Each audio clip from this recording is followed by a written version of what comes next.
नमस्ते मित्रों, this is day 2 इन नेपाल। तो कहानी कुछ इस प्रकार से खत्म हुई थी। तो भाई कल दिन में ही रात जल्दी हो गई और लगभग 6 घंटों तक अंधेरा कायम रहा। इसलिए हम इन मनमोहक नजारों से वंचित रहे।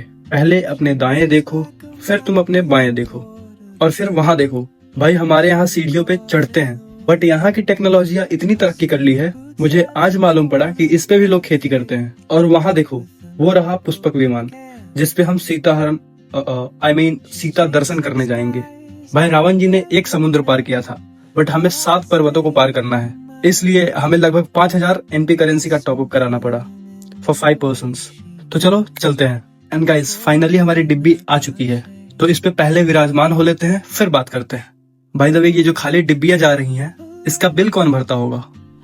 खैर तुम इन खूबसूरत वादियों का लुत्फ उठाओ। A few moments later. भाई मैंने बोला था, देखो अब यही देखना बाकी रह गया था। इतने ऊपर आने के बाद लाइट चली गई और हम बीच में लटके हुए। 1 hour later. तो भाई फाइनली लाइट आ गई है और अब हम चलेंगे ऊपर की ओर। तो दोस्तों यहाँ घर भी है और स्कूल भी है बच्चों के लिए। गाइस लिसन, अगर तुम भी धुआं फूकने के शौकीन हो तो ये वाली धुआं फूको। इसका नशा अगर एक बार चढ़ गया फिर उतरने का सवाल ही पैदा नहीं होता। और हाँ, इससे तुम्हारे लंग्स फ्रेश भी रहेंगे। देख रहे हो बाहर बस धुआं ही धुआं। तो बातों ही बातों में हम कब सन के 11 पॉइंट पे पहुंच गए पता ही नहीं लगा। And bro, we never expected the scene like to be this. It's crazy ना, बिकॉज ये इतनी डेवलप्ड सिटी है भाई, ऊपर 5000 फीट की हाइट पे, जबकि नीचे ऐसा कुछ नहीं था। It's really crazy. एंड ये देखो, लाइव सूर्य का पेड़ फॉर द फर्स्ट टाइम, जिसे हनुमान जी ने संतरा समझ के निकल दिया था।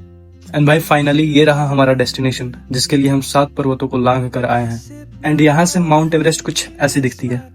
जी हाँ, ये सारे एवरेस्ट की श्रृंखलाएं हैं, जिसे अन्नपूर्णा और मालासुलू के नाम से जानते हैं। और मैं एवरेस्ट की नजारों में खोया हुआ था, तभी मुझे ये वानर दिखा। ये क्या ही वानर बनेगा जो एक छोटे से परिंदे से डर जाए। भाई ये लोकेशन बेस्ट थी और मैं इन वादियों में खो जाना चाहता था, पर अफसोस मैं इन डस्ट पार्टिकल से काफी बड़ा हूँ, तो ये नामुमकिन था। तो इसलिए हम अपने पेट के चूहों को शांत करने के लिए आगे बढ़ते हैं और एक अच्छी सी रेस्टोरेंट की तलाश करते हैं। तभी हमें ये मिला, द अशोक वाटिका, और ये काफी सुंदर था। यहाँ मैं थोड़ी जड़ी बूटियों का परीक्षण कर रहा था, तभी मुझे हनुमान जी के दर्शन हुए और मैंने इनसे प्रार्थना की कि हमारे नाम भी 2-4 बीघा जमीन अगर यहाँ पे मिल जाता तो हम नेपाल में ही बस जाते। खैर ये भी इम्पॉसिबल जैसा लग रहा था। अब तो हमारी थाली भी लग चुकी थी और भाई इन थालियों में पूरे 9 इसेंशियल अमीनो एसिड्स का ख्याल रखा गया था, जो हमारे शरीर को घोड़े जैसी शक्ति देने के लिए सक्षम था।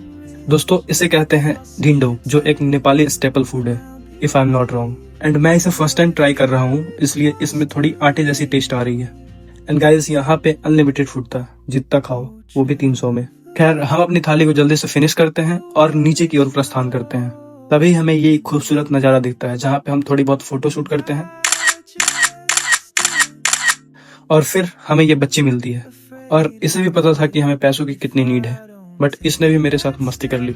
हम अपनी उड़न खटोला में फिर से अपनी तशरीफ विराजमान करते हैं और नीचे की ओर प्रस्थान करते हैं। और हमने काफी लोगों को हाय बाय करते हुए नीचे की ओर प्रस्थान करने की कोशिश करी, लेकिन किसी ने रिस्पॉन्स नहीं दिया। फिर हमने लास्ट में इन्हें हाय बाय किया, जिन्होंने हमारी इज्जत बचा ली। और इसी के साथ डे 2 खत्म होता है। अब हम निकल पड़ते हैं पोखरा की ओर, जो कि कल देखने को मिलेगा। And don't forget to follow and subscribe our channel and drop your love in the comment section. Bye.